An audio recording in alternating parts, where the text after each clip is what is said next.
هذا هو عمران أحمد خان نيازي، اللي معروف بالسمية ديال عمران خان، واحد من أشهر السياسيين في باكستان ولاعب عالمي ديال الكريكيت سابقا.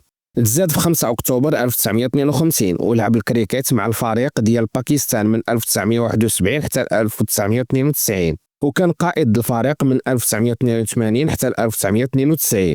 عمران خان من الرياضة دخل السياسة وولا عضو في البرلمان بين 2013 و 2018، ومن بعدها ولا رئيس وزراء ديال باكستان من غشت 2018 حتى افريل 2022. اما على المستوى الشخصي عمران خان دوز 3 ديال الزواجات. الزوجة الأولى هي غاميما جولدسميث، بريطانية من عائلة مليونيرية، تزوجها في 1995 وعنده معها 2 ولاد، سليمان وقاسم. غاميما دخلت الإسلام ومشات تعيش معه في باكستان، إلا أن هذا الزواج حدو 2004 فين وقع الطلاق بيناتهم.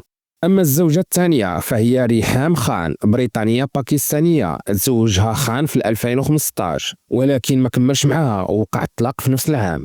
الزوجة الثالثة والأخرى هي بوشرا مانكا، من عائلة صوفية في باكستان، كانت مزوجة من قبل من مسؤول كبير في الجمارك وكان عندها معاه 5 ديال الأولاد، وطلقت منه في 2017 وتزوجت عمران خان في 2018.